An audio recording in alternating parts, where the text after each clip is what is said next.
breaking up a little bit. Hello? Your audio went out, Gaps.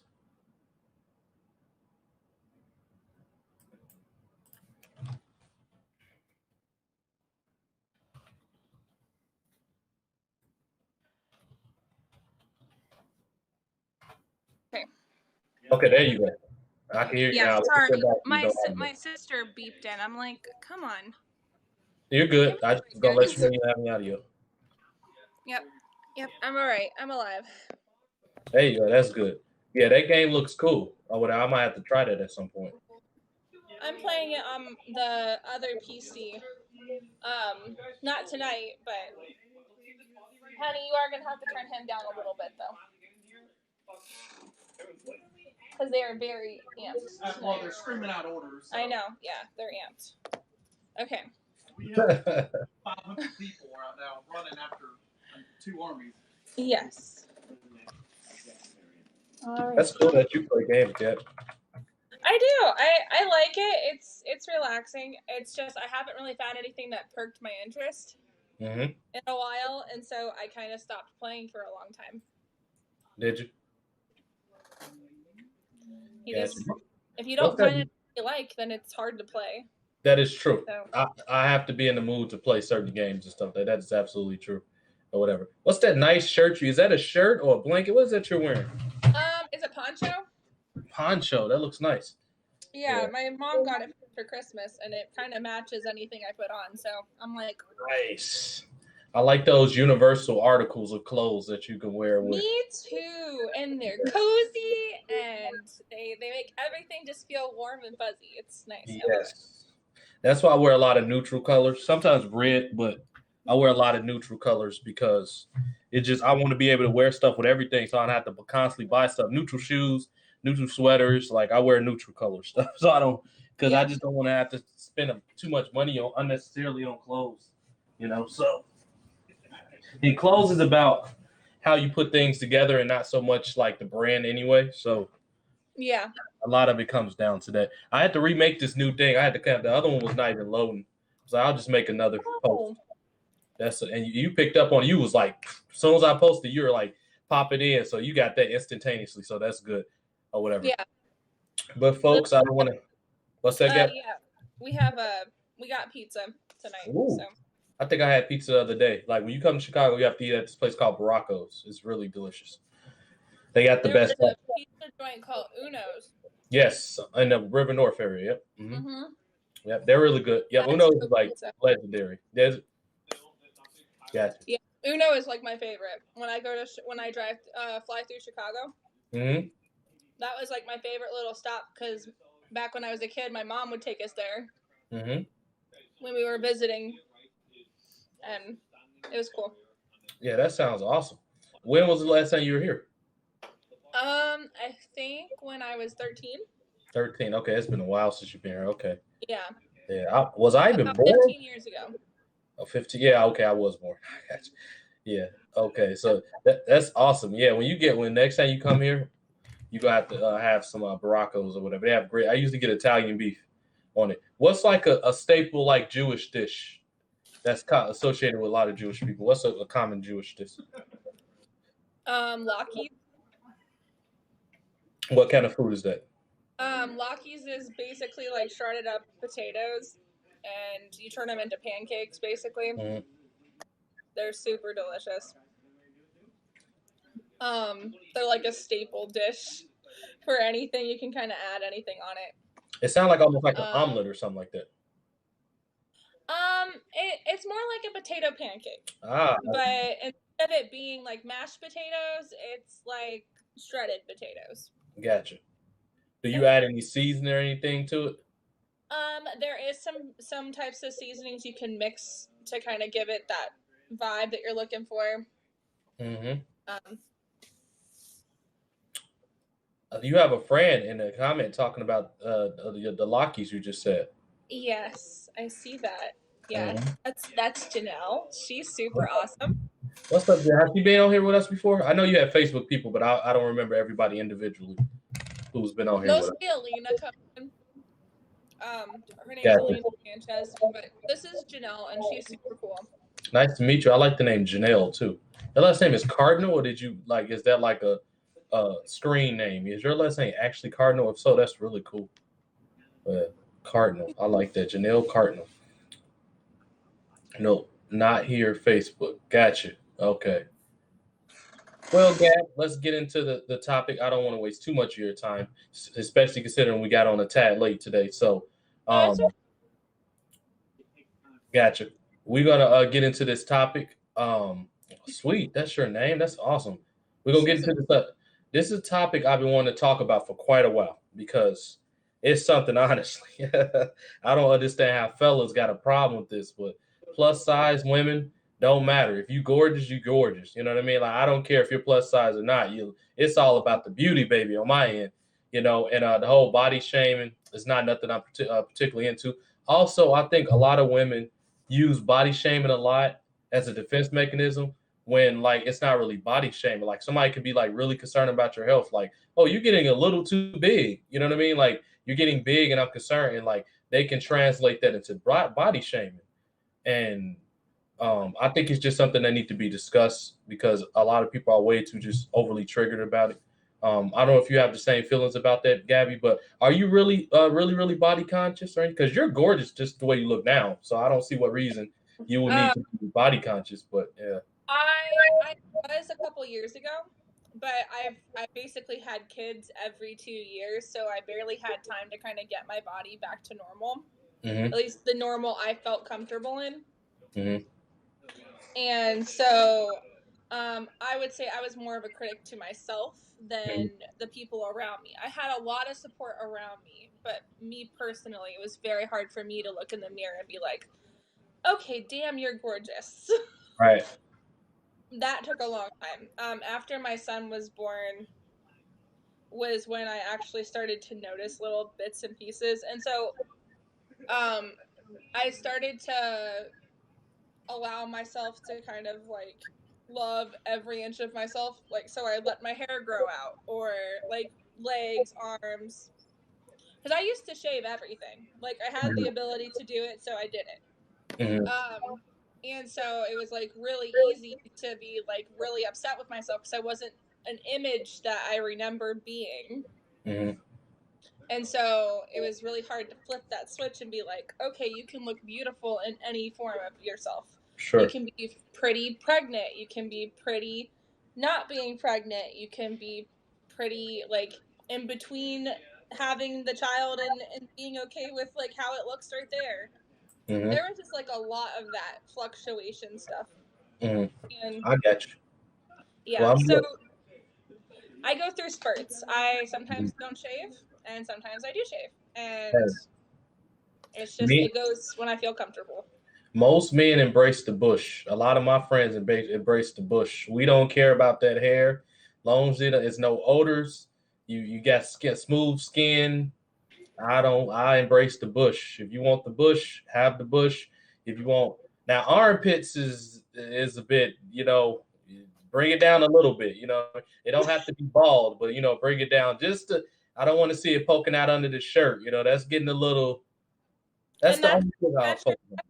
That's your preference. Sure. Like when you've been with somebody for so long, they kind of know when you need to do something for yourself, and sometimes they'll just let you do it. Like my husband, he just lets me do it. Gotcha. He's like, okay, if that's what you need to do to feel happy about yourself for the time, he knows it goes in spurts, so he's really not really concerned. Gotcha. Yeah, and that's a great way to look at it. You know what? After a while, if we've been married for a long time, I'll be like, whatever. Whatever makes you happy type. You know what I mean? It wouldn't be too much. As long as it's not something that's particularly detrimental to your health, I'm not going to really harp too much on it or whatever. But hey, I'm all with the hair. You know what I mean? It's groom it up. I'm all with the hair or whatever. What's this? Well, ingenuous are naturally not so hairish. LOL, call it indifferent. Wow. I love to love myself, even in the dark, scary times. Like it feels like you're kind of just starting to like I don't know what the right term would be, but for me, it's more of like a empowerment move, almost like because we all have this stuff. We shave it off anyway because we want to look a certain way, or we use it for a sport, or there's just reasons why we do the things we do. Mm-hmm. But like we get trained to do this as soon as we hit puberty, and it hits you. You're like, why were we trained to do this? Was there a particular reason? Mm-hmm. There's history that deters hair because it helped like bring in other germs at a period of time. Like the French shaved all their hair off because there was lice and crabs and stuff, but they were also very filthy. Yeah, they didn't have tip-top hygiene, standards. So like Egyptians had better hygiene. Yeah. So like there's just a bunch of like little things that like made a lot of us just assume this is the type of lifestyle we have to continue moving forward in. Yeah. And if it's really disgusting to you that you have it on there, then do what you need to do for yourself. Like just let yourself through it. But there's gonna be a day or a time when you get old and wrinkly and you're not gonna be able to get every single hair. That is true. Are you really gonna love yourself in the mirror then? When we get old and wrinkly, it ain't gonna be too many things I care about it that much. We're just gonna be in love with each other just because of like we built up a rapport. You know what I mean? Like at that point, I'm not even gonna be too much saying anything about anything. I'm just gonna embrace your beauty. And then like everybody looks different with certain type of hair. Some people rock it. I've seen a lot of hairy, beautiful hippie women back in the 60s and 70s, gorgeous women that were hippies. Like I'm more of an older person. As long as you're not giving off an odor, like that's, you know what I mean? That not too much about women really turn me off about that. Like if you have moles, you have moles. If you have freckles, I dated one of the most gorgeous women ever in high school. She very light-skinned black girl. She had freckles and she was insecure about it, but I made her feel so comfortable. She was beautiful on the inside and on the outside. Very well shapely women. I love my women to be shapely anyway. So that's probably why I tend to be more plus size favored in this particular situation. Because I know some guys, they were like, oh, I can't date a woman that's over this weight. My best friend, he does not like plus size women. He's a tall, lanky, 6'1", 6'2", 150-pound dude. He does not like plus size women. He discouraged me from dating. I'm like, brother, none of that matter when women go absolutely gorgeous. None of that matter. Mm-hmm. So I won't started shaving in the 40s. When all the men were off to War II, Gillette started advertising towards women, and that's when it really took off in the U.S. with women shaving. That's interesting. See, thank you, Eleanor. That's why we have Eleanor. Thank you, Eleanor. Yeah. Yep. Now called New Age makes no sense. Funny natural is called hippie. That is a good point. You're right about that, Janelle. That is hippie is essentially natural. That is absolutely right. Yeah, I'm glad you said that. I just had to think about that for a minute. My mom had never shaved or plucked her eyebrows in her life. It's funny to see how we choose or not to amongst my sisters. Interesting. Okay. Yeah, and I think the hair thing is kind of subjective too. Like a woman with somewhat of a unibrow can be gorgeous. You know what I mean? Like everything. Beauty is subjective. That's why I put spectrum up there. Beauty is a very subjective thing, and it's everybody loves everybody. Like it's someone out there for everybody, essentially. Like guys don't really care about that. Guys at the end of the day want to be loved, and I would imagine a lot of women are like that too. Now, women obviously tend to be more beauty conscious, of course, but yeah. If you're a plus size woman, embrace it. Don't let these Victoria's Secret magazines and all these biased people bring down your self-esteem. Like I'm with the plus size. I'm with the Torrid. I'm with the Ashley Stewart. I'm with the Lane Bryant. I'm all with it. It's all about how you treat me. And then if you can cook, that's even better. You know what I mean? That's a prerequisite with me. A woman has to know how to cook because I know how to cook. You know what I mean? Like you should know how to cook too. So I don't want to have to always cook. But Gab, I hear this thing about as far as with fashion with plus size women. Is that Eleanor that said, hey, thank you? Yeah. Hey, what's up, Eleanor? Hey, gorgeous. What's up? So, Gab, I always hear this thing where one of my friends told me, like, for some reason, department stores only think plus size women want to wear polka dots. Is that something that you've ever noticed? Um, it's Let's kind try. of it's more of a pattern. Like the pattern draws away from the shapeliness of a curvy woman. Mm-hmm. And so that's why patterns are such a big deal in plus sizes. It doesn't really do much, Right. but I don't think they realize that they're just trying to more like it feels like they're more of like insinuating Mm-hmm. where all the places are on the woman with the patterns that are out there. Gotcha. I don't think they realize when they started this, or they did, and it's just now becoming a huge deal.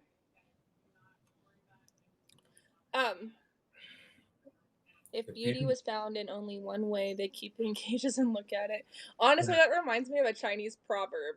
For some reason, there was like a woman who loved the sound of birds, and an emperor had captured a bird for her, and the bird would not sing.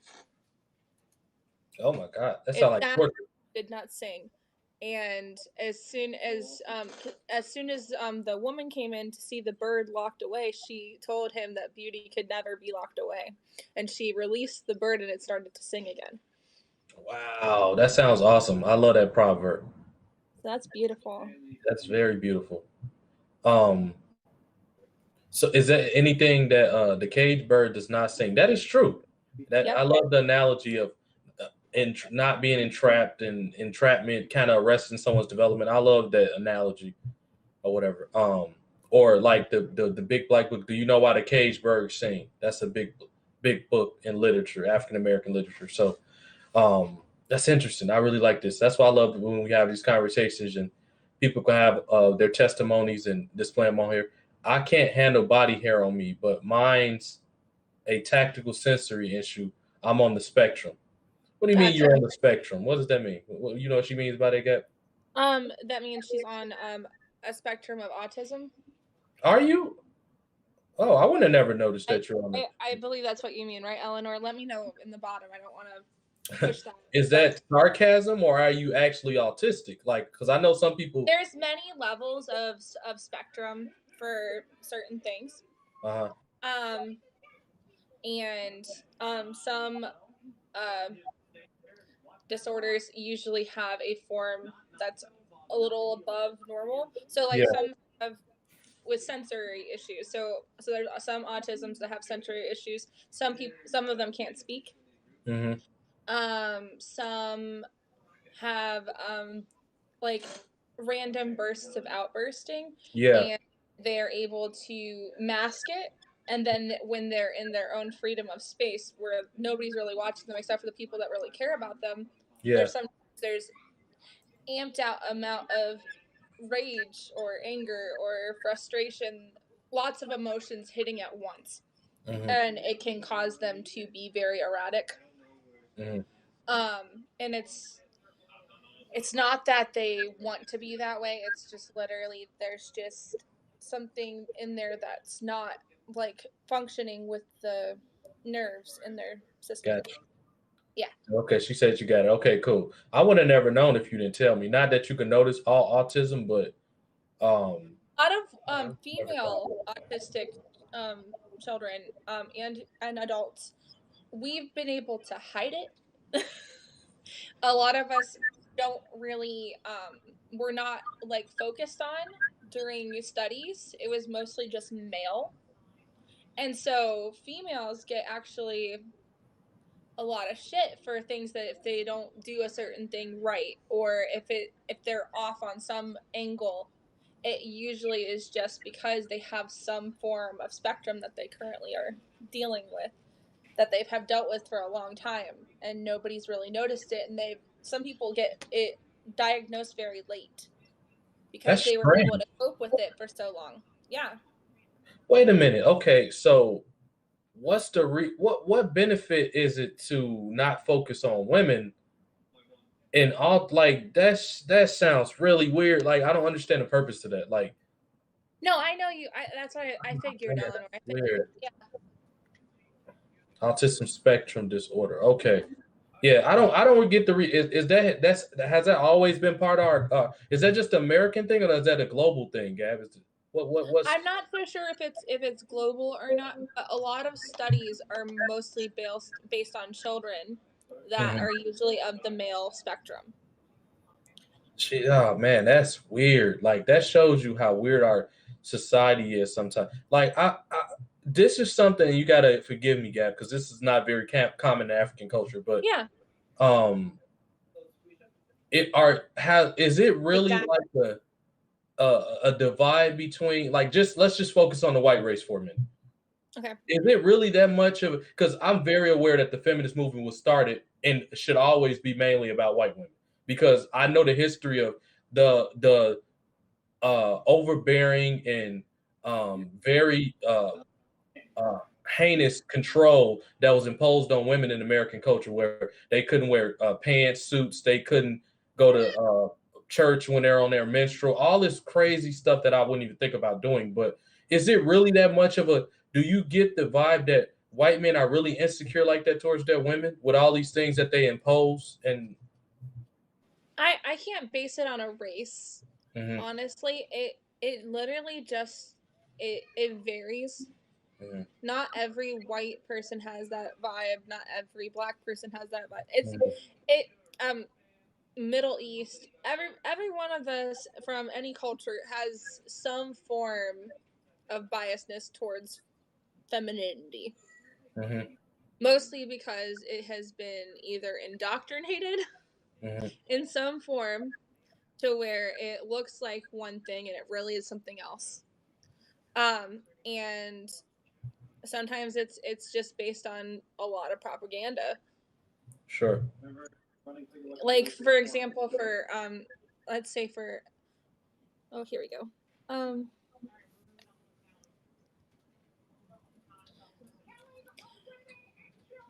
Okay, hold on. That's a lot. Okay. Um They are so deemed enlightened because they see what normal minds don't see, not lucky enough or gifted enough to see. Like Two Spirit, you went real heavy on this one. You're gonna have to break that down a little more. Lucky to huge feel, fear. Yeah. yeah, that's a little heavy for me. No, I get what you're saying. No, that's actually very true. A lot of people that are considered to be on the spectrum in the sense of the world's terms, um, at Gotcha. least the pharmaceutical people's terms, are actually considered to be enlightened ones or gifted ones, because they are more in tune with spirit. They're somewhere else, but they're still present. Hmm. That's why a lot of indigenous and a lot of grouped cultures, they like to allow those gifted ones to have their own space. They're able to do certain things, or being able to be gifted in that sense of being able to be blessed in that department, to be able to move around in ever which way they need to be able to function. Hmm. There is no limitations Hmm. because they don't want to limit them because they're not different. They're just enlightened. They see Right. things different. You know what, That's Gap? I think that's two things here. First thing was with Eleanor, but I mm-hmm. agree with your last statement, what you just said. Um, Exactly. I believe that too, Janelle. I Girls think and that women naturally mask things better than boys, so men do. That's weird because I would think women would not mask things because they tend to be more outwardly emotional. Women generally are more susceptible to emotions.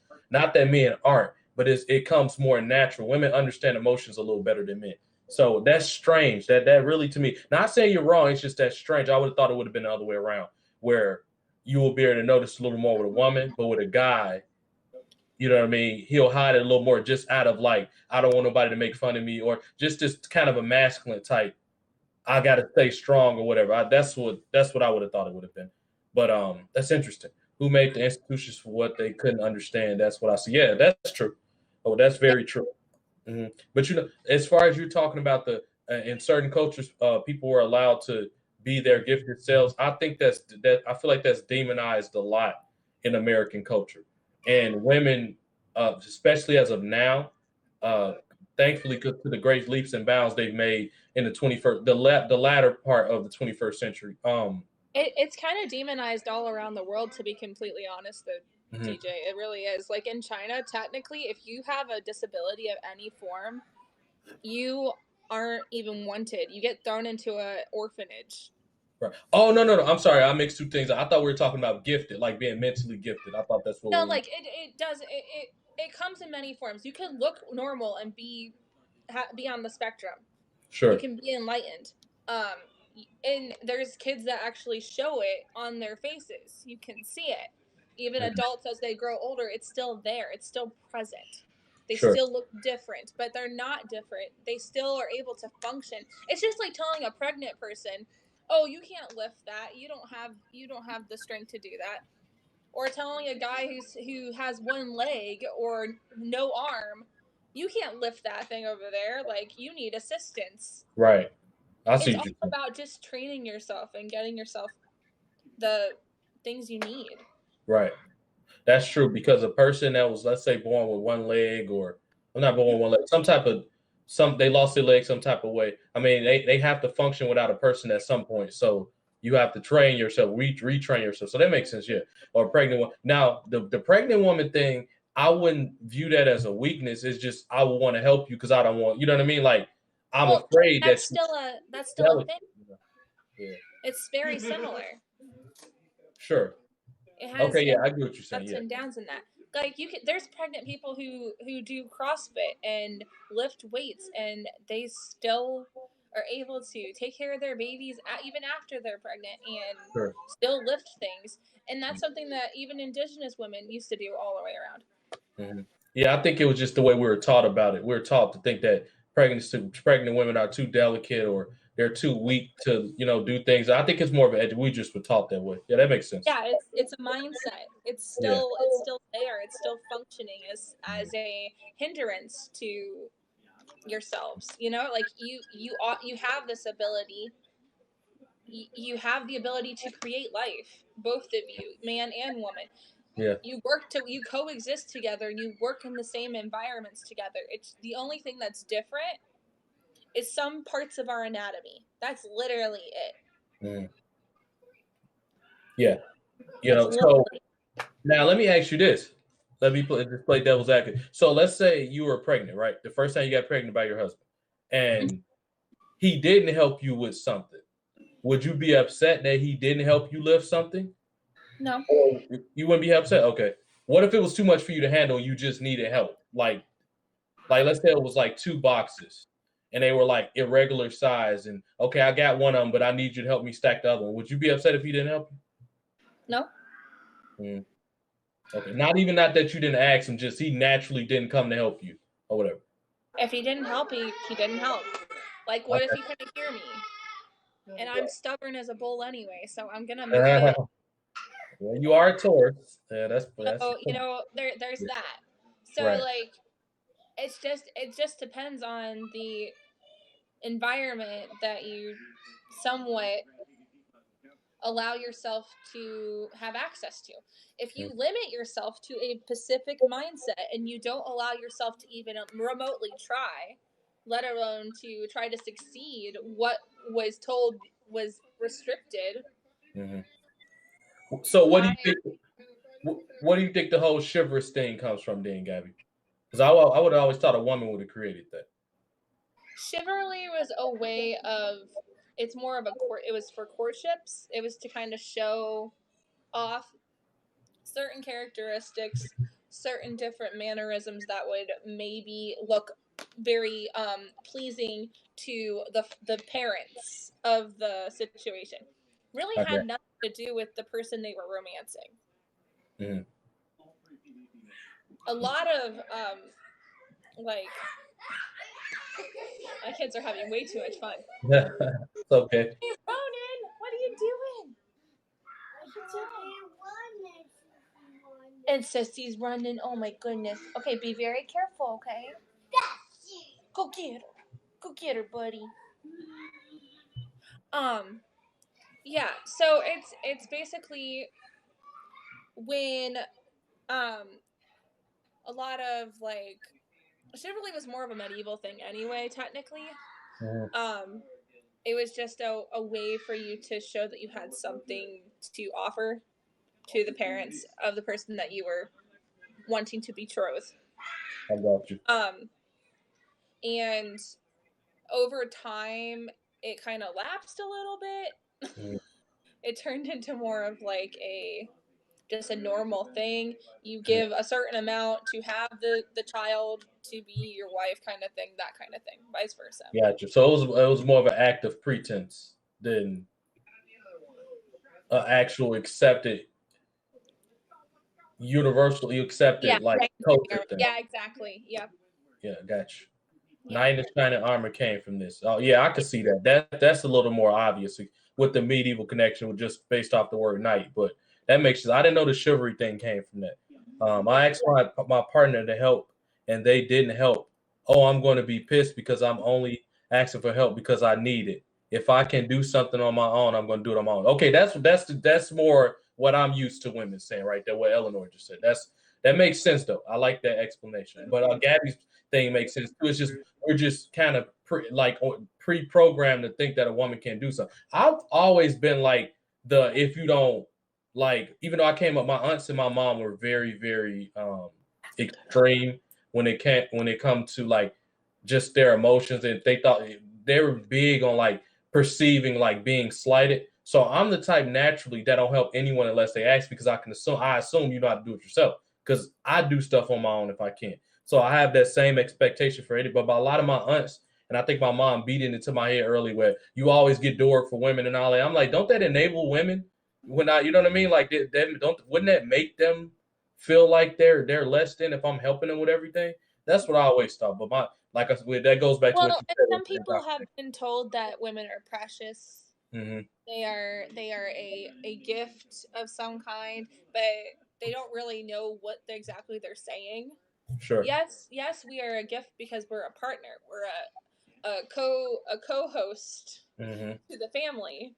Sure. We host together. We care for each other. We take care of the family as a whole. Like, we're not two separate entities anymore when we've become one. Right.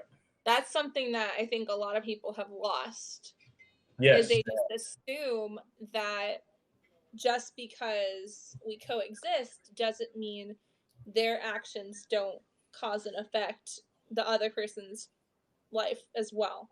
Yeah. That's why like compromising is great. It works sometimes, but when it comes, there's some fine lines that you have to be able to be prepared for to talk about, and to speak up when you're feeling like there's a certain level in between to certain things. Like, if I needed help, I would verbally. Yeah, exactly. You can be tough and delicate. Exactly. Yeah, that's true. Exactly. I agree. 100%.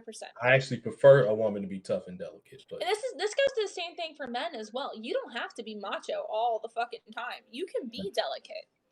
You can be loved and taken care of and pampered just as much as a woman can. Sure. And it's vice versa. Like, if my husband wanted to be pampered, by George, I would do it for him. Mostly it comes in the form of food, because I'm a foodie. I can't help it.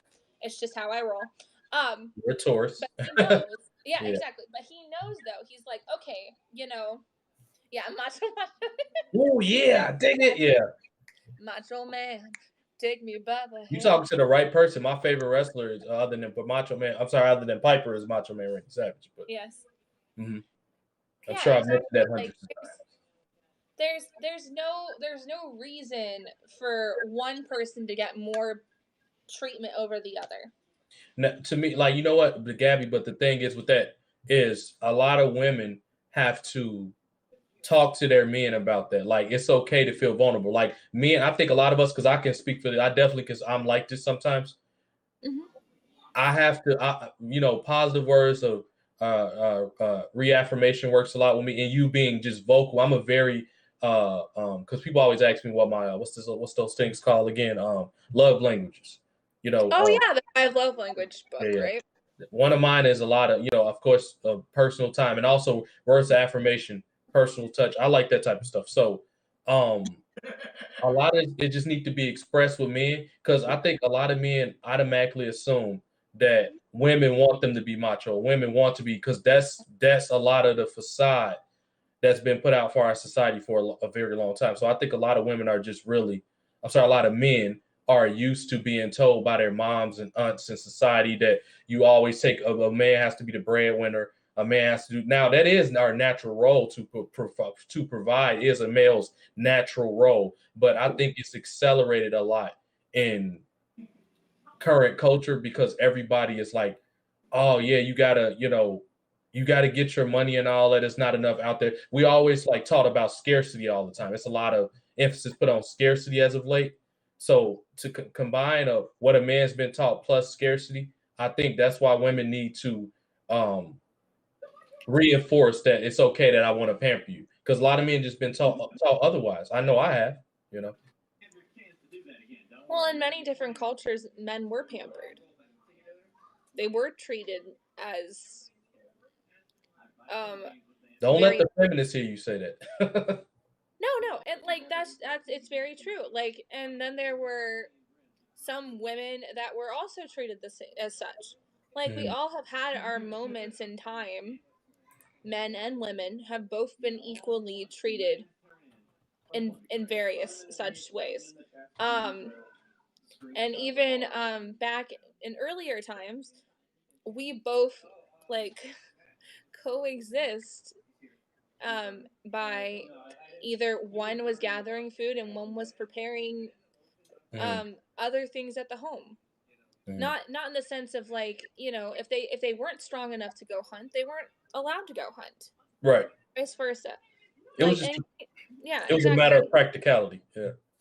Yeah, and what Janelle says here too is very true. Like, communication's literally like the key point of any form of respect.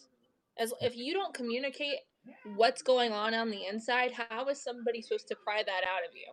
Absolutely. It's gonna be like ripping teeth out Yeah. at one point, because you're gonna be so locked up. Yes. Some people are more close. Everybody's communication style is different, and a lot of it has to do with their chart. Yeah, then the worst Some have way to do you with just the starve. upbringing. Exactly. Send the worst hunter, just starve. Yeah, that's funny. And everybody also it's complex because everybody communicates differently. You know what I mean? Some people communicate slower. Some people communicate more like indirectly. Some people are too like give off the vibe that they're too aggressive to communicate with. Everybody, it all depends. Everything's based off discretion. If I perceive like me, my style of communication is very like upfront, but at the same time like delicate. Like, I handle situations best as possible, unless I'm unnecessarily provoked. I generally handle situations with finesse most of the time. And what I mean by that is like I'm like stern with how I say something, but it's not ever to like bring nobody down or make them feel less than. It's just I'll say it in a way I should say clear and concise. I'm very clear and concise, or I try to be, with how I communicate. Whereas my dad, he was a lot more abrasive. Like, he was like physical with how he like if he and a lot of the time with him it's just him being impatient, because my dad's an Aries. He's a super Aries. He's had like 4 planets in Aries. He's an asshole. But like he'll think you don't hear him, but at the same time somebody might communicate or respond slower than him and he don't get it. He's only so used to being so go go go and me. Like, now he will physically make you do stuff, and I will have to tell him like people aren't going to want to communicate with you when you're like that. Certain people aren't going to. That's abrasive to certain people. You know what I mean? And he don't get that because he only saw things. He was one track minded. He only saw things, and Aries tend to be like this, unfortunately. A lot of in most any placement or anybody with Aries will be able Those to are check. mostly unbalanced Aries usually. Yes. When they haven't been able to fully deal with certain circumstances that are still bothering them. Which it seems like it's always imminent with an Aries. That seems like it's always happening with an Aries. Something's always going on with them. It happens with every sign. Every sign has a clogged duck every once in a while. Like, they really just don't really know exactly where the leak's coming from or where the clog is. And it's only because they're so focused on other things in their life that they're not focused on themselves. Sure. But I mean, but does some of it have to do with Aries being the youngest sign also of the zodiac? Does some of it have to do with that? That is the general consensus with Aries. Mm-hmm. Yes, from most people who have studied Aries, but it's more of like, I think Aries, just because they're just bred to be leaders and go-doers and very determined and proactive on a lot of different levels.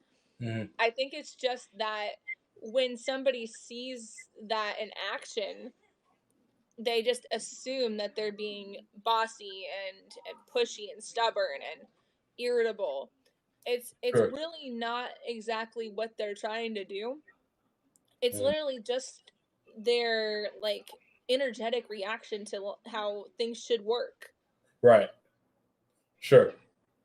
Yeah, that's interesting. That definitely adds another layer of perspective to what we're talking Yeah. about. Um, let's try to center back to the topic here, the headline topic, Yeah. as far as like plus size and things like that. Now, something I found very interesting with because I talk to a lot of different type of people. Like Yeah. when you're just reducing a plus size woman to just sex, or what? Let me step back for a minute. Let's go off her looks for just a second. Like I've always heard, and I didn't even realize how bad it was because I used to say this a lot. And then one of my friends told me, she was like, think about how that sounds. That's like telling a small person that they're short all the time. Or call them when you call them, hey, shorty. They know they're small. They don't want to hear that they're small all the time. Or like if you call a giant like big guy, he don't want to be called big. Like we say it so indirect. Like we're so used to like just being insensitive and just saying stuff. We don't, because a lot of people don't like really put emphasis on like how important words are. So as this relates to plus size women, a lot of people think, oh, you probably been told this before. Maybe you haven't. Correct me if I'm wrong. Like where someone will say, "Oh, you pretty for a big girl," or "You're pretty for your size." Have you ever been told that before? Um a lot after having my first child. I was actually pretty decently I felt big in certain areas of my body, but not enough where it really bothered me if people said something like that. Uh, Um but after having my first child, yeah, that it got a little bit more it hit certain pieces at home because I didn't feel comfortable with myself. mhm.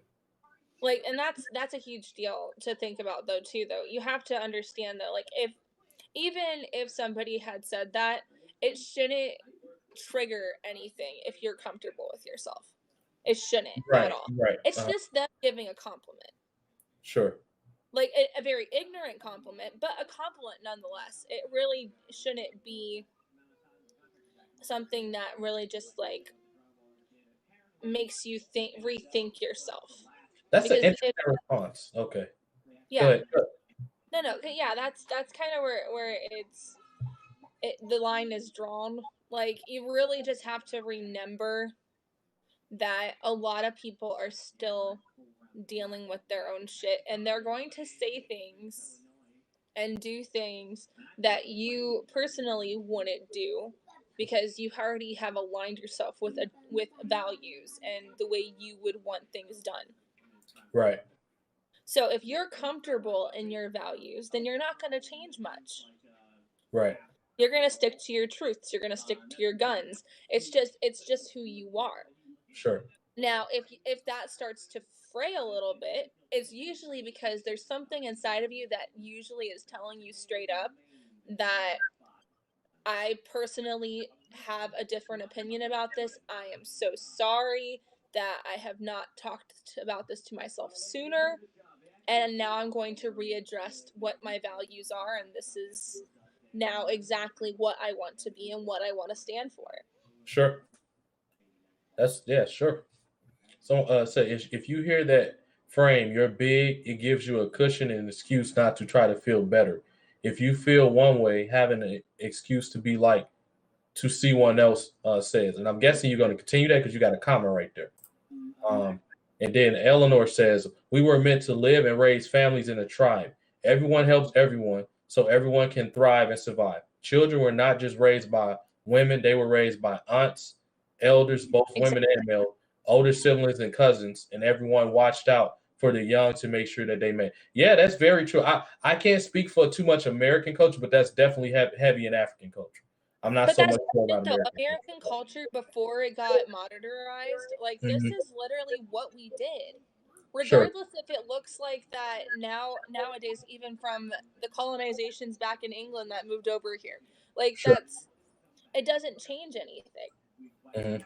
That should not change the what Eleanor is stating. Like that is us. there are some of us who still move in that direction. We've been either shown that, or we've been able to see that works, and it hasn't been broken. It doesn't need fixed. Like, it doesn't just come from one culture.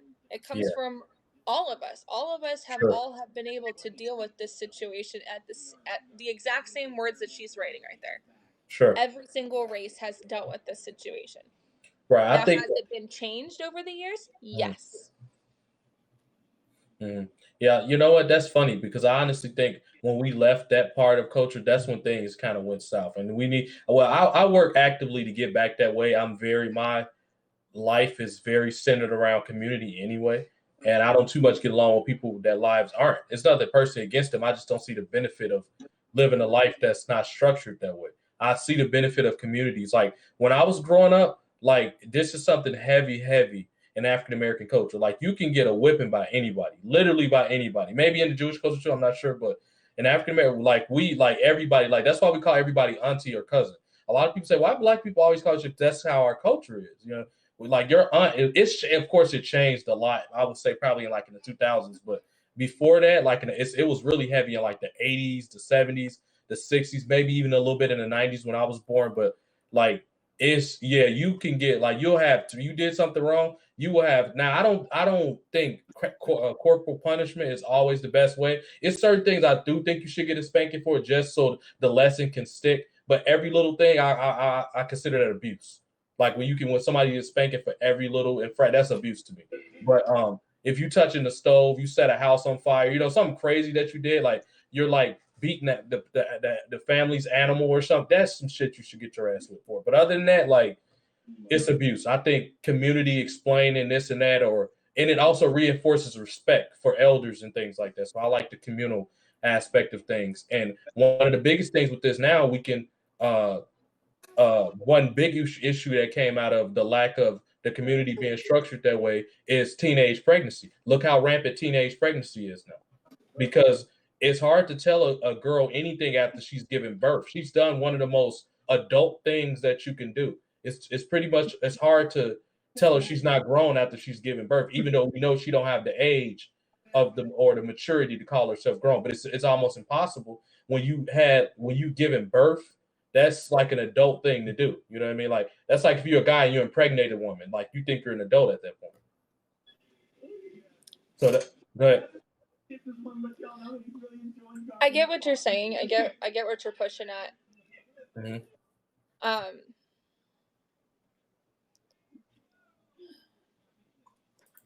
I think that though the whole reason why there has been a lot more of teenage pregnancies though is because a lot of culture like has changed and shifted, where people really have forgotten that we look after each other. Sure. If they were having a problem, or or like wanting to move down that avenue, or feeling like they are an adult because they have probably been being adult their entire lives, like their elders or their guardians or parents or anybody who has that type of title in their life has basically left them to deal with things on their own. Mm-hmm. And they're just used to being a loner, so they already see themselves as an adult. Sure. So that's usually what happens in teenage pregnancy. Mm-hmm. Same thing with most males that help in that department. Not every. Yeah, exactly. Sometimes you get emancipated because now you're responsible. Yeah. And even if you weren't married, or if you didn't have a partner, or vice versa, you still get looked at weird for being a single parent. The whole bastard thing and all that. Yeah. Yeah, it's still a stigma. It still radiates a lot of disgruntlement in the modernized culture that has been known as today. I'm not saying that it shouldn't be addressed more. I think that a lot of us see it on TV now and think it's just a new cool thing to do. Sure. Because, oh, they get to be on TV. Now, why can't I? Look how popular Teenage Mom is, or what's that? 16 and pregnant and all that types of Teen Mom and all that. Yeah. And you hear them, the moms on those shows. They even tell you, they're like, there are moments. Yes, I wish I would have listened to certain people in my life. I should have listened not to be dating that person. Mm-hmm. I shouldn't have put myself in those situations because I saw the red flags and I chose not to listen. Sure. Like, that they weren't listening to their own intuition, let alone the people who were trying to be a significant light in their lives. Mm-hmm. So there's a lot of that also that transpires to that being a stigma. Mm-hmm. So technically, hypothetically, I don't feel that just because you become pregnant and give birth to a child, yes, there are forms of responsibility that turn into more of an adult role, but that doesn't make you an adult. Sure. There are some very immature mothers Sure. who really don't understand how to take care of another human being. Mm-hmm. There are classes that only give you half of the actual written book knowledge to actually be able to take care of another human being. Mm-hmm. And they make it look like, oh, this is so easy. You can watch a video on it. And oh, here's this. And we'll be here to help you the whole time. But what if you can't reach that person? Or you Right. can't call that person? Mm-hmm. That there's all these little holes in the system, and even there's a lot of holes in certain groups that protect children. Mm-hmm. And say that they are protecting the mother if they do a certain act to take out a child out of the mother's womb. There's like a lot of different things here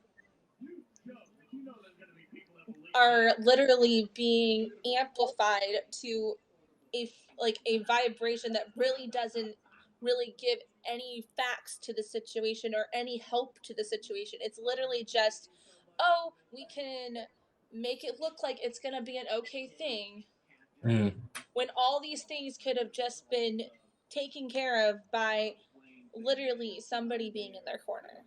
Sure. Somebody actually supporting them. Mm-hmm. Yeah, absolutely. I 100% agree with that. And excuse me, it needs to be addressed more, and women need to not, or girls in this particular instance, or preteens or teenagers, they don't need to feel bad for how they came about it. You know, they need to feel support. Okay, now, you know, you're going to have some changes. You're a parent now. But understand that as a community, we're not going to judge you. We're going to support you. It needs to be more from that, because I feel like sometimes a little too much blame put on. Yeah, I mean, it was an adult mistake to make at a younger age than people usually get pregnant. Or for the guy, if you impregnate a woman, it should be explained the exact same way. Where, okay, yeah, we realize that this is going to be challenging, but we're going to be here with you every step of the way. That needs to be the approach given to situations like this, because I think that's why it's such a divide between, let's say, a mom and a daughter. The daughter got eerily pregnant close to the same age that the mom had her, you know what I mean? And then the mom is making her feel bad for, oh, how could you do this, and all the projection and all that, and that just further complicates the issue. So I don't think that's never a healthy approach. I know since a society, sometimes we try to make it seem like it is, because drama is just promoted too much, salacious TV and all that. It sells too much, and I've just made the concerted effort to disconnect myself from it, because it makes me feel sick. Like, you know what I mean? All this stuff like normalizing all these bad behaviors or toxic things that split us apart, in either as, you know, contemporaries, the same gender, opposite gender, same sex, whatever the case may be. Anything that's divisive like that, I kind of shy away from. But the teenage pregnancy and all these people that are considered, what's the word, undesirable, like plus size women or what have you, body shaming, they need to feel like they have to have a safe space to feel, you know, validated. And because that'll just help so many things. Though that safe space should be themselves. It should be. I agree. It should be. It shouldn't have to. You shouldn't have to make a space or make a group or a clan for them to make them feel like they're validated. Mm-hmm. you can have a group of people with everything around it and still it still doesn't work. It doesn't coexist. It doesn't like link up together and actually have connectivity and move in the directions that it's supposed to. It's still dysfunctional. It still doesn't have an actual drive or purpose. Now, Just because Gabby, what would you say to, let's say, because we know some people are more communal and more comfortable doing things in groups over others. Like, for example, you have a Libra moon, so you're probably very collaborative, very social, teamwork oriented by nature, just based off your moon's a Libra. But what about people like that? Because I know people that like that prefer, they don't. It's not necessarily that they feel like they need validation from other people. They just enjoy working with people or working in teams. Like, what would you say to who the people? doesn't though? Who doesn't like being told, "Oh, you look nice today," or Mhm. everybody does.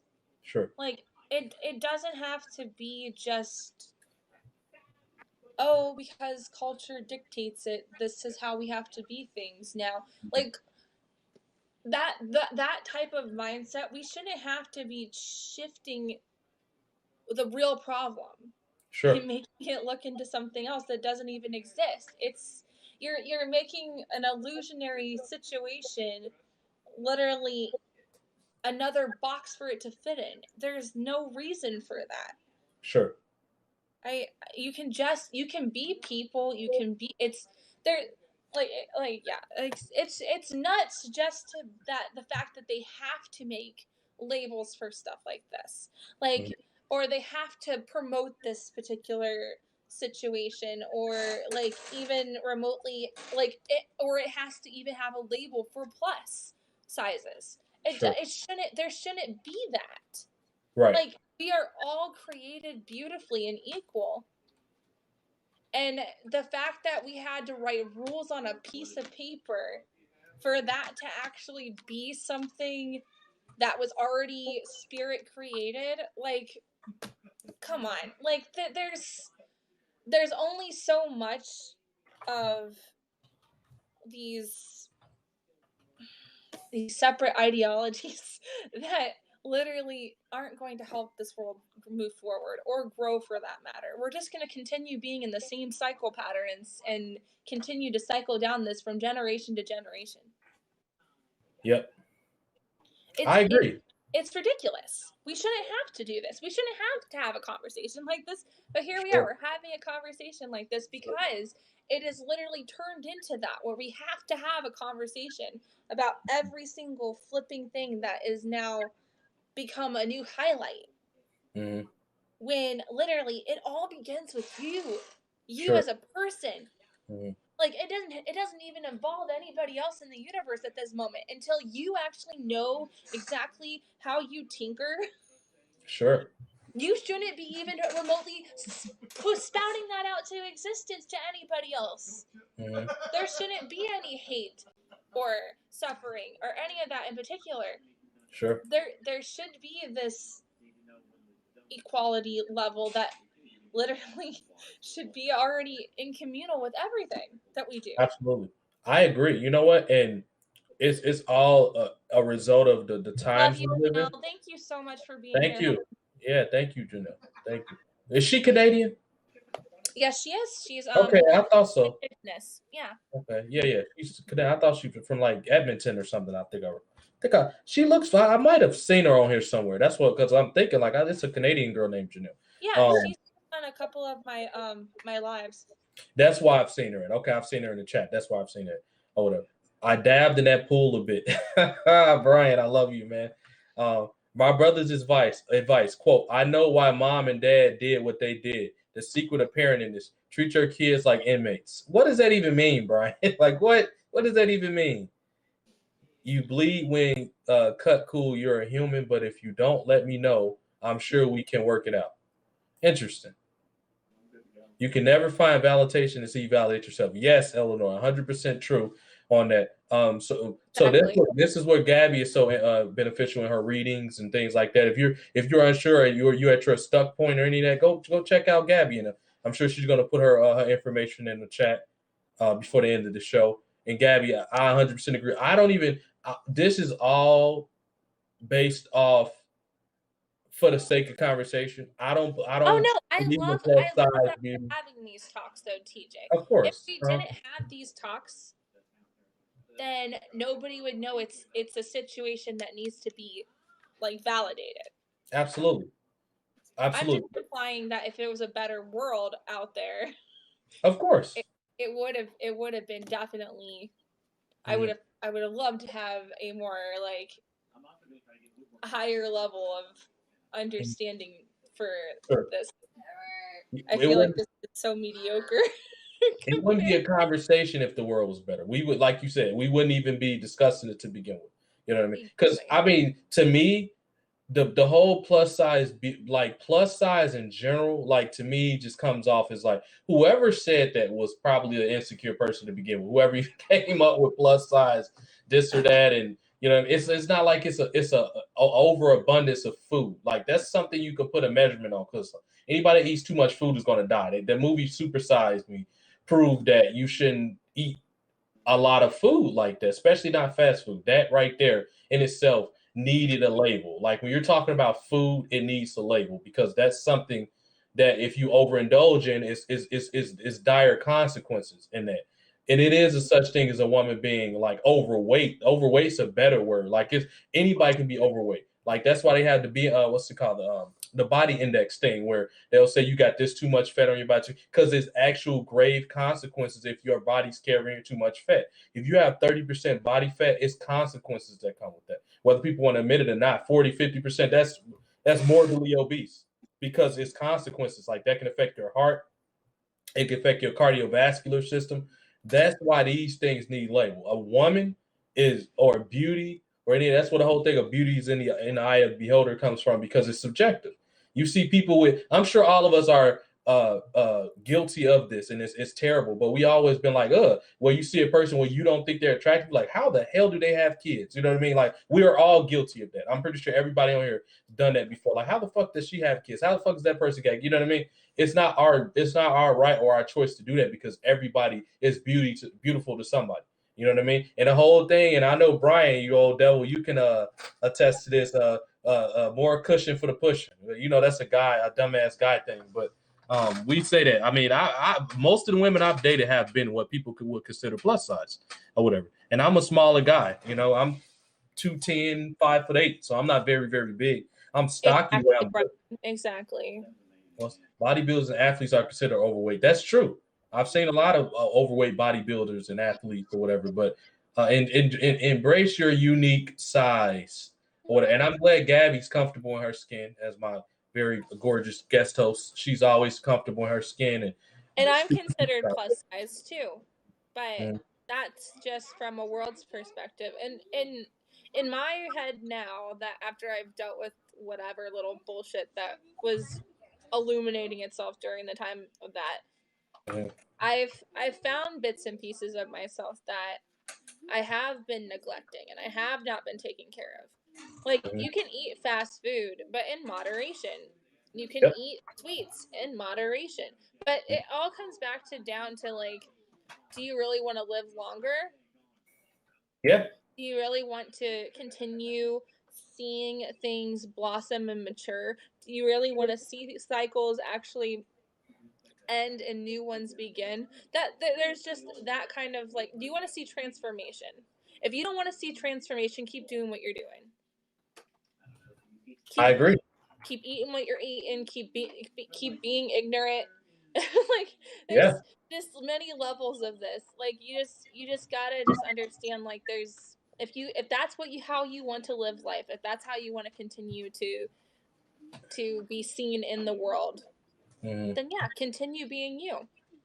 Everybody has a choice. That's the point. Yes. Like everybody have a choice to change or whatever. You have the ability to manifest whatever you want. If you're a plus size woman and you're feeling insecure, manifest that I'm beautiful. Always speak, reaffirm and speak positive affirmations. I'm beautiful for what I am. That's why I love women like Lizzo. You know how many times I'm sure Lizzo's been called fat and overweight.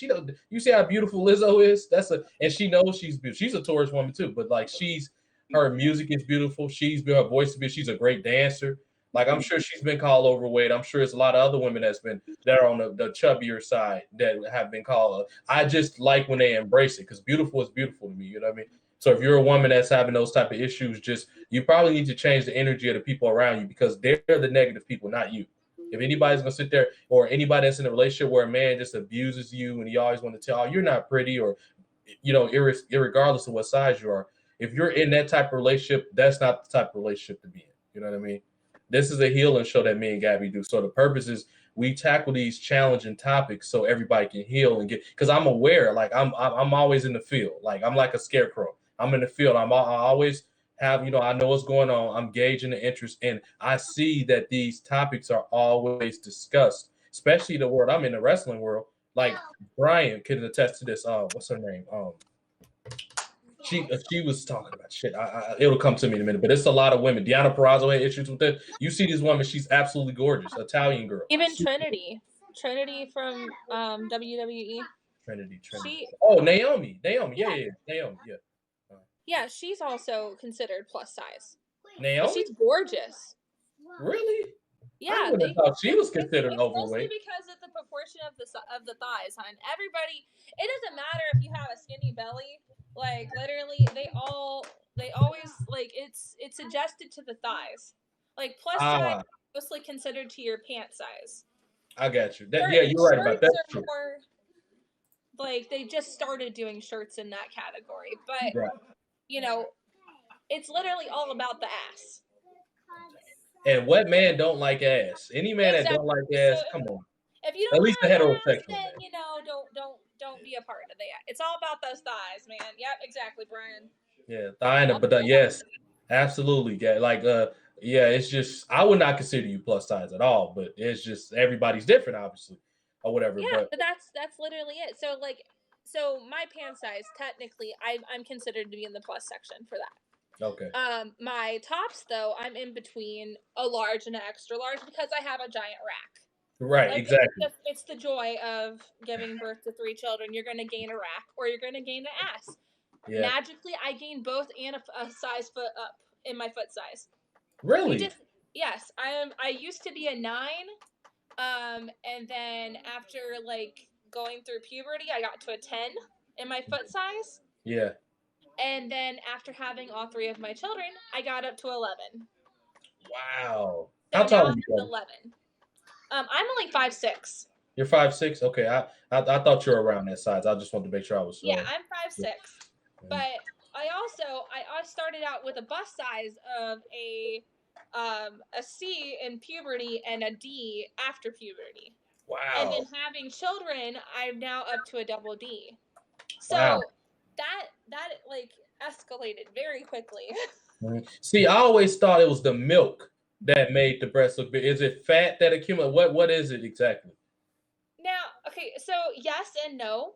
Sometimes milk actually, after having milk and you dry up, your boobs actually aren't that big. Right. That's what I always thought. Yeah. Usually after the baby process, it's over. But if you continue to eat like certain things that are fattier things, the glands, yeah, exactly. You start to hold enough fat in certain positions where it actually still stays the same size as if you did have milk inside. I got you. Okay. It's all about the carbohydrates and the fats and the proteins that you accumulated during all that fun. Gotcha. So it's still there until you either choose to change that, which is usually in the form of exercise, and the way you eat. So, like, cleanses are very good to, like, clear out whatever excess garbage is still lingering. Yeah. And then after you do a cleanse, then you start implementing the healthier things that are actually good for your body type or for your blood type or your whatever form of... Mommy! Yes, Ronan.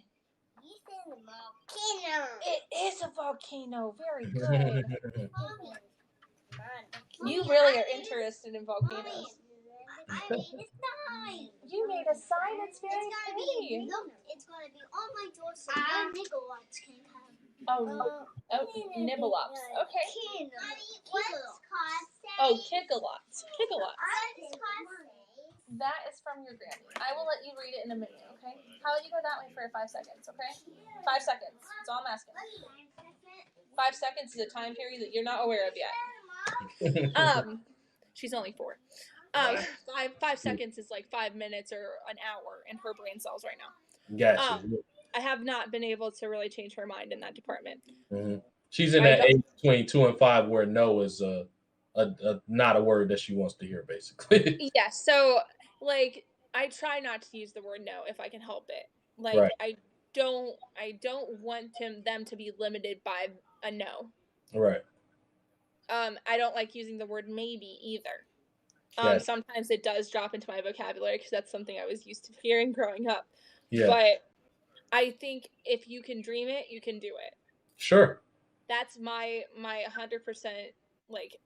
And that's what you want to reinforce with children. Like give them options versus, you can't do it. Or if they can't, like, you encourage them like, okay, maybe this is too much for you, but try this. Always give them options. You know what I mean? Like, yeah. Yep. So, I'm sorry, what was that, Gab? What did you leave off at? Were you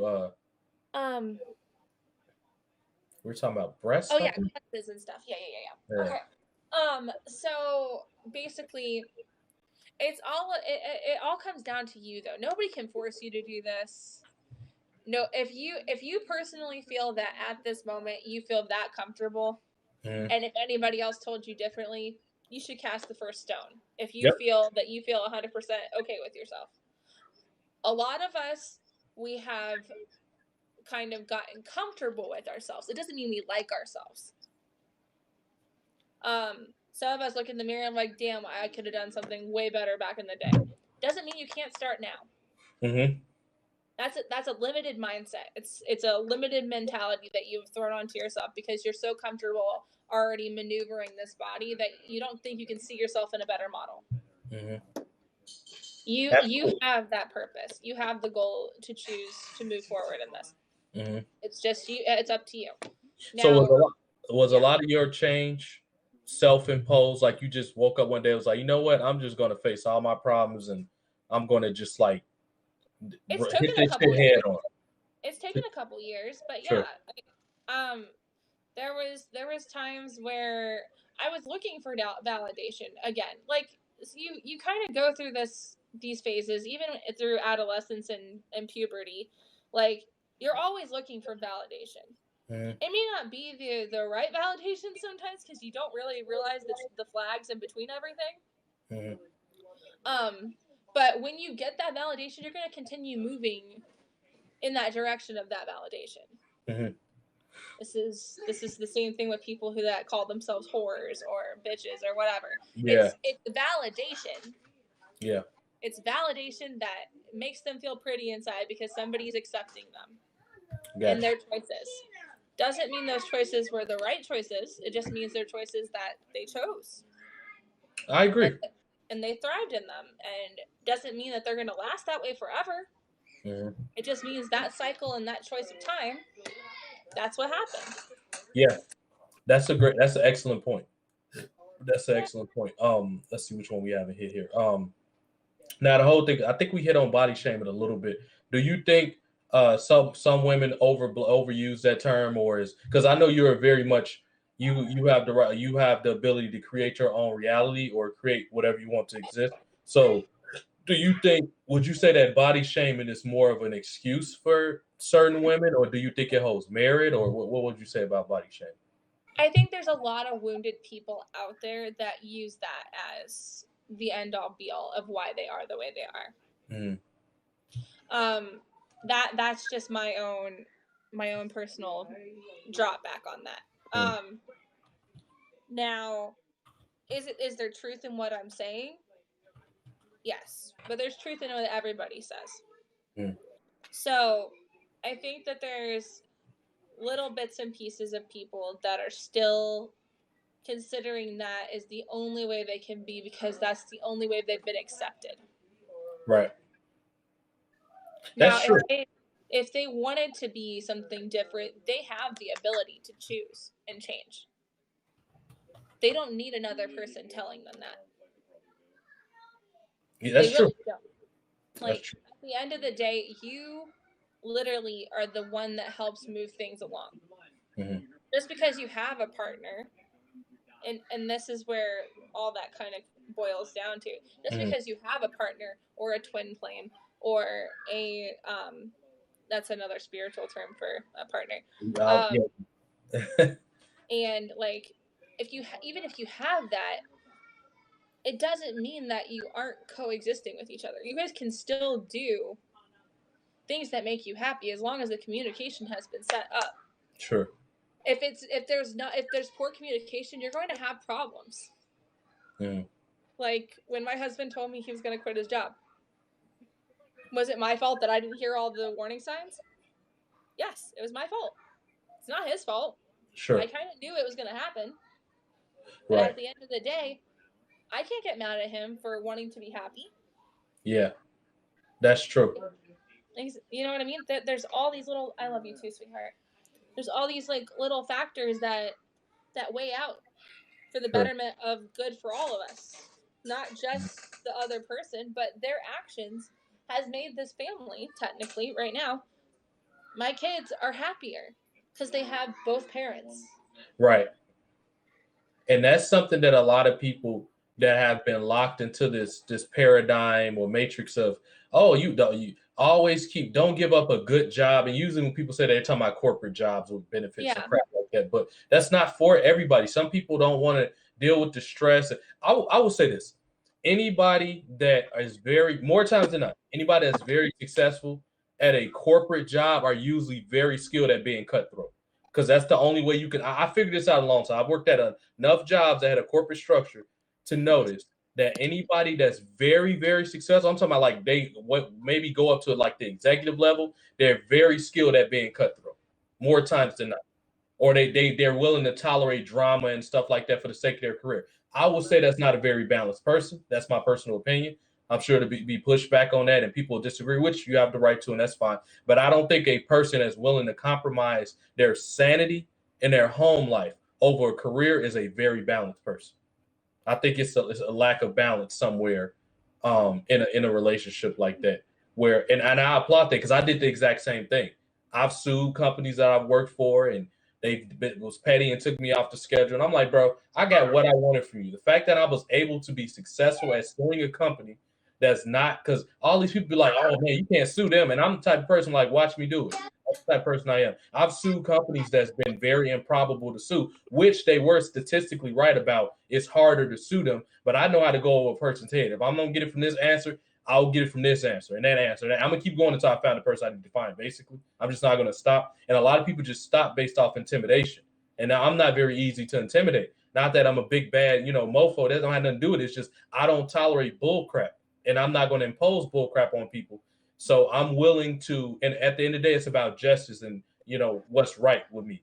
So I'm going to keep going until I find a person. So I respect anybody that's willing to give up some job, some safe job, so to speak, for their sanity and for their family, especially when you have a backup plan. Now, the problem is when you don't have a backup plan. When you do, you're good. I don't understand why people are chastised for, oh, you giving up that good job. I think that's like a dated, antiquated parental thing to impose on people. It's never been my thing.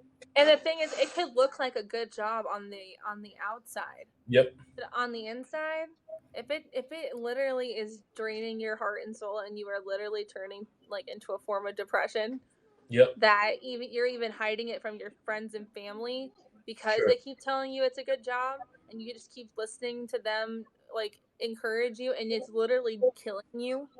Yeah. Why are you staying in a place that's literally not giving you any support? Yeah, I agree. And the last thing you want to do is, it's one thing to like, I still wouldn't do it, but it's more manageable when you don't have a family. When you have a family, small children to be specific, you don't want to bring that home to your small children that work was bad. They can see that on your face. They can hear it in the tone. And me and you talked about this before, where certain children your children, they have different dispositions to what they would consider scolding or telling them not right now, or something like that. So that you have to be very aware of that when you're a parent, that you might not think it because you're a mature adult, but your certain like gestures or behavior around your children can come off as like they're being dejected or you don't want to be around them, and that can unravel into a very unhealthy, unstable home life, which is not good at the end of the day. Yeah, and that's where communication comes in too with your kids. Mhm. Like you talk to them like they're an actual human being. Don't treat Right. them like they're their age bracket. Right. Like kids really do understand where you're coming from. Even Sure. if you have to tone it down to their level, they still understand. Energetically, they get the message. Right. Like our kids know daddy's here. He's not leaving for a while. And it's okay for daddy to be home and be with us. Now, if it was vice versa for me too, I'm sure Caleb would be doing this exact same thing for me as well. That's just who he is, though. Right. I don't know if this is like that for everybody, but the reason why it works so well is because we are able to communicate that with everybody in our household. Sure. And our youngest son knows that daddy's gonna be here longer. Mhm. Like he's only 2 and he gets it. He's like, oh, I get to spend more time with Right. with this person that I only get to see like 3 days out of the week. Sure.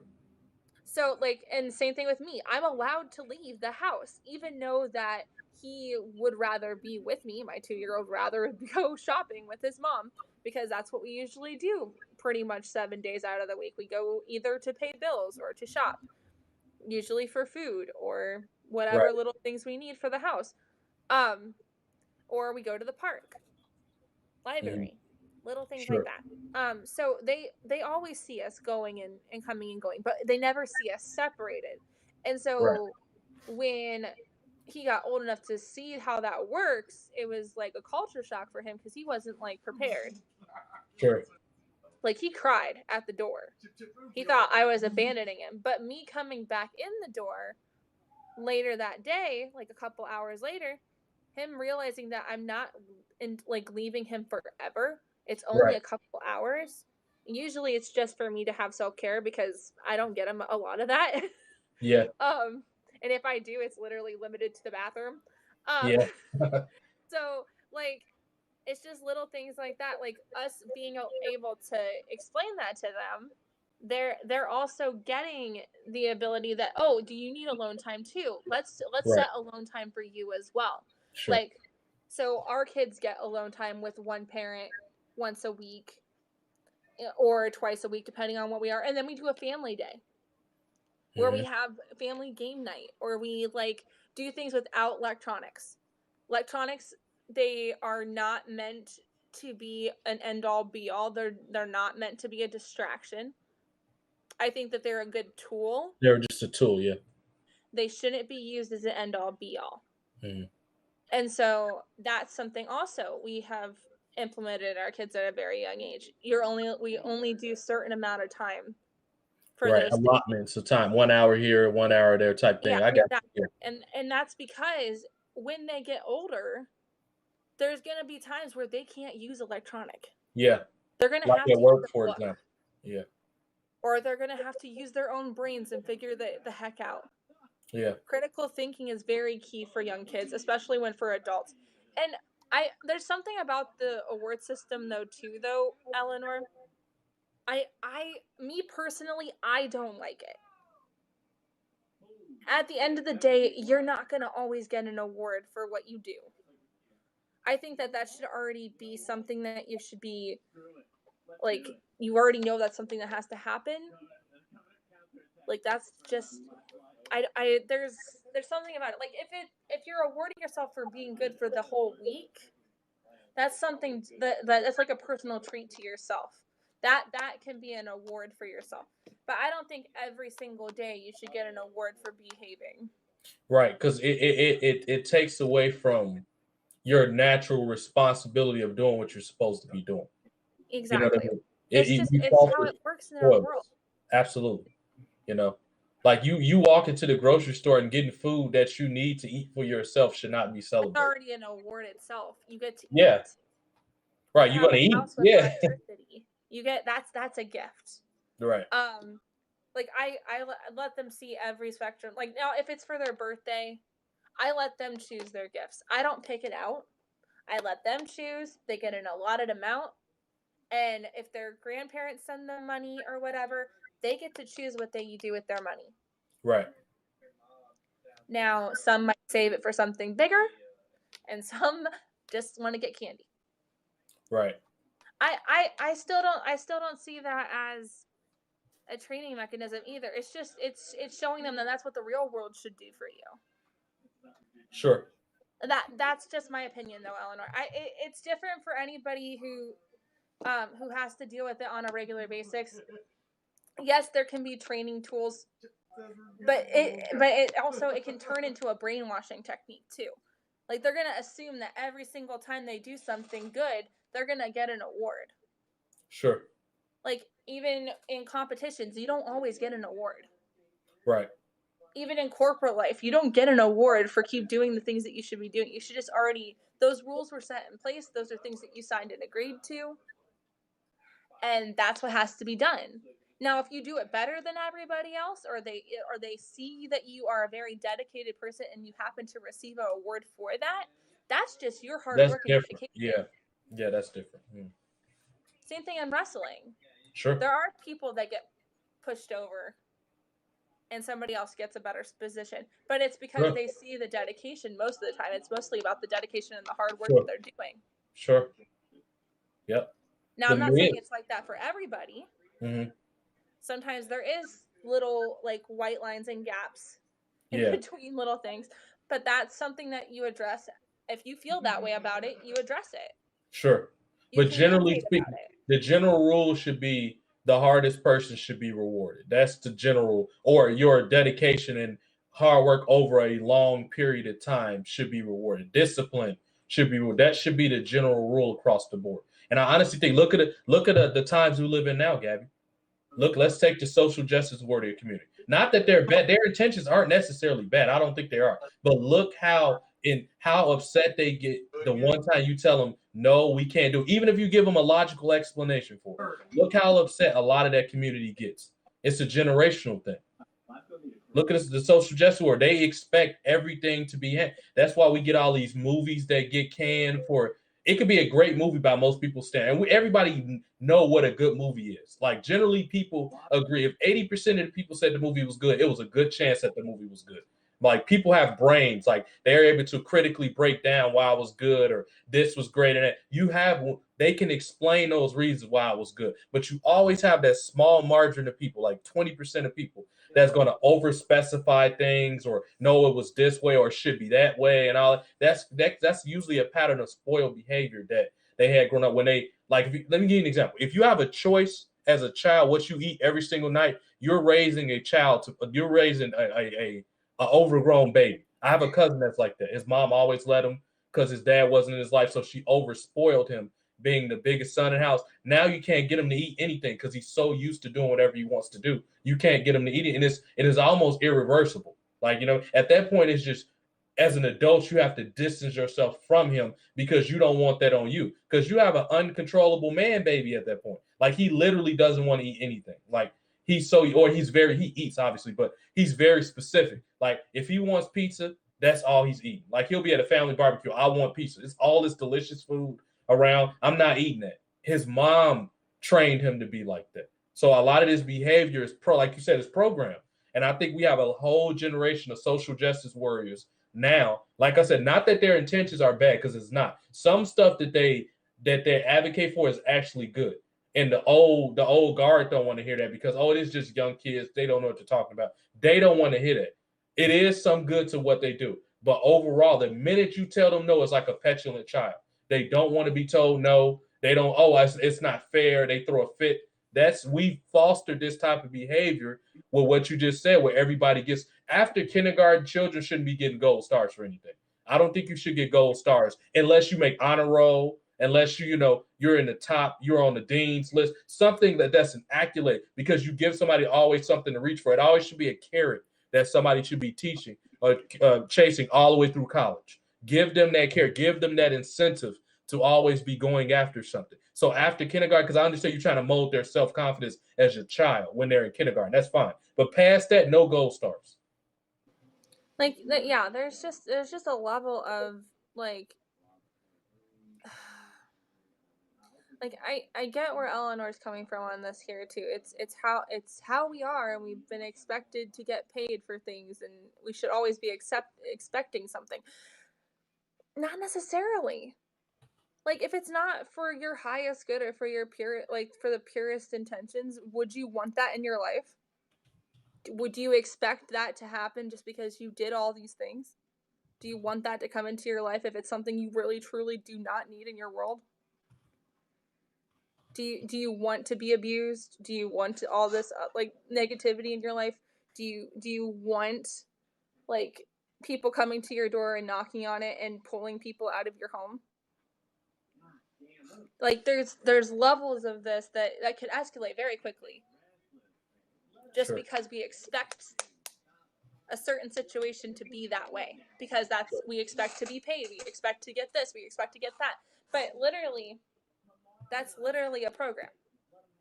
Yeah. All of it is programmed. Sure. It is a level of training we have gotten since we were kids that we have to have these things because we've done this much. Right. Same thing with Social Security. That's another huge big whoopie-doo. Like, you work all your life to get security from the government, even though literally you should have enough in any of the other programs to be able to live your life, the rest of your life, comfortably. Sure.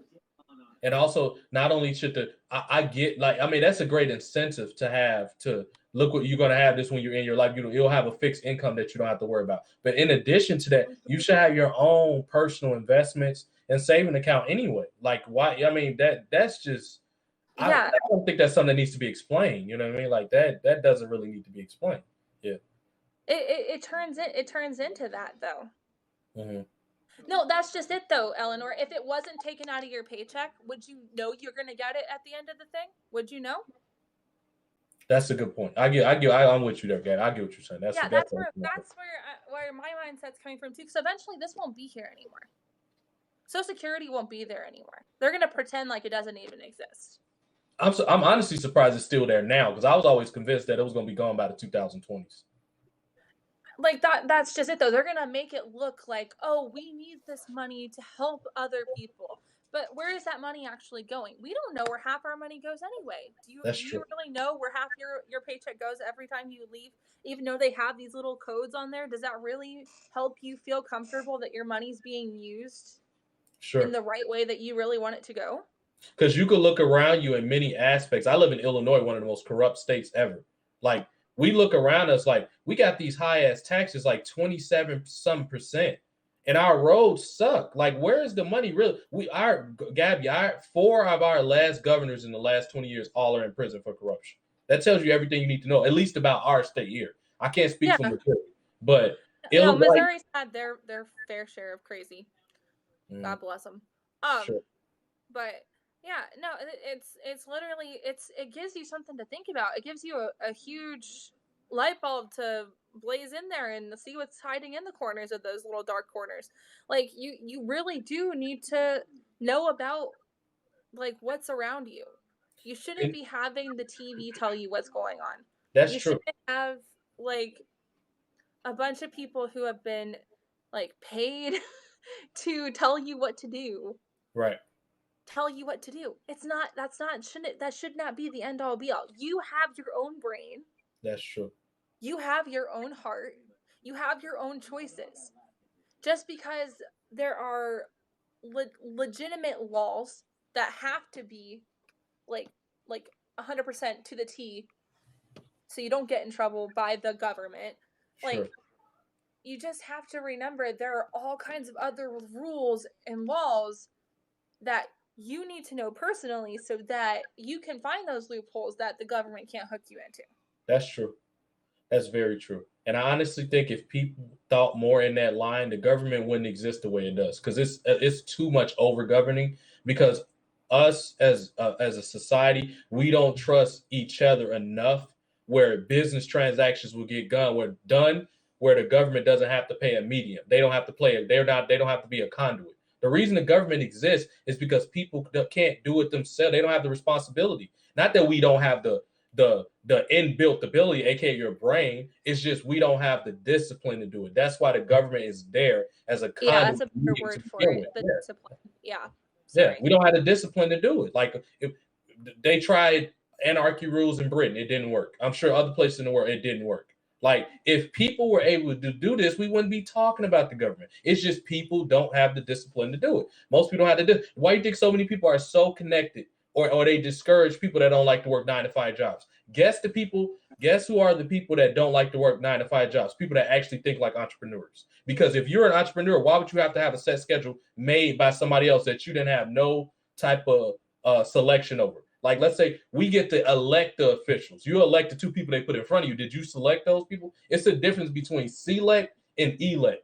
You can elect to vote for the people they put in front of you. Did you select those people in front of you? That's where we are right now, where I just don't think most people know. Most people aren't designed to be bosses. I respect the small pool of people that are, and I connect and reach out and network with those type of people. But I realized, me thinking like a boss myself, most people are just scared. They don't have the discipline that it takes to be an entrepreneur. Otherwise, you wouldn't be clinging only to a 9-to-5 job. Otherwise, that job, we were born with 9-to-5. They don't believe in themselves either. Absolutely. They don't believe that they're capable to do this. Mm-hmm. They've been told or belittled, and they've taken that word to heart. Yeah. There are smart people out there that just haven't really gotten their butts kicked into gear to move into that category, because they are literally still living in that reality, because that's all they've known, and that's all that they believe. That's why you got people like us, Gabby. That's why we got me and you here to reinforce it. It just needs to be reinforced. A lot of people, it just needs to be reminded. A lot of people want things to be an event instead of a process. Yeah. Mm-hmm. They want it to be an event instead of a process. But I'm gonna cut it here, Gabs. I gotta get the dinner prepared, and I don't want to hold you too long either. And I have another. I'm gonna go love on the kids. They've been back and forth. They're gonna pull you out of the room if you don't go in there. They're gonna all, as a unit, come pull mommy out of this. They just want cuddles. It's kind of our end of the night thing. We just cuddle on the couch, and either one of them falls asleep, or we go upstairs and read books and sing our little lullabies before bed. It's kind of that sounds great. Are they in school? Is the summer break for them?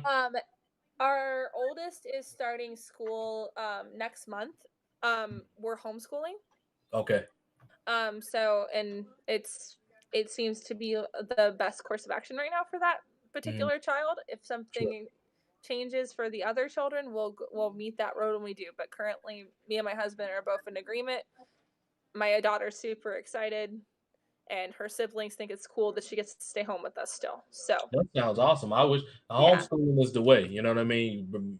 Make sure you mold the brain that you want them to have before they go to the indoctrination system, as I like to call it. You know what I mean? I will definitely be giving them advice, but it is ultimately up to them for them to be who they want to be.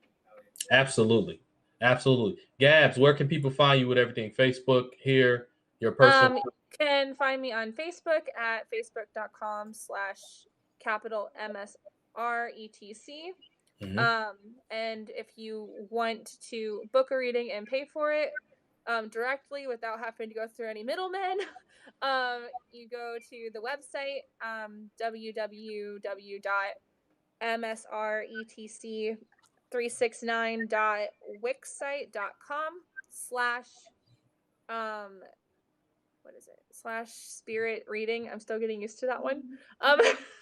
And that one, you can definitely see the hours that we have available, find a time that fits you. You get a recorded reading that gets sent directly to your email, no privacy leakages at all. And so you can have it for your own records and be able to listen back to it whenever you want to. Sure. That sounds awesome. Make sure y'all support Gabby and all her great readings. She whipped me into shape and continue to whip me into shape with a lot of this stuff and get me look at things from a different perspective, which is why I appreciate it and why she's always on here with me, dropping serious knowledge. Thank you, Brian. Thank you, Eleanor. Thank you. Gabs has some people from the Facebook community over here too. We had what's her name? Elaine and Janelle. Yep. And Eleanor, thank you so much for all your comments in here. I really appreciate your perspective. Absolutely. Like, you have no idea how awesome it is to have a really cool conversation and be able to get all this feedback. Absolutely. Janelle too, if you're rewatching this, thank you. Absolutely. Brian, you are a light to the world. Thank you for the humor. I appreciate it. Love them. You owe me some whiskey shots too, Brian. I haven't forgotten. Me and Brian are getting ready to start a political talk show, more satirical. Well, at least from my perspective, Brian's more the analyst on politics. I just choose not to. I choose not to. But we're going to start with something probably Sunday. We think either Sunday or Thursday. Sunday's leading the race right now just because everybody's home around that time. It works better. Brian's home because his schedule is ridiculous where he works. He's a manager, so he's pulled in 83,000 directions all the time. So I got to work around his schedule as well. He's just showing you love, Brian. He's just showing you love, you know. Oh yeah, we you know how I am, Brian. You know how we do it over here. But we're gonna do a whiskey cigar politics show coming up. I already talked to him about it.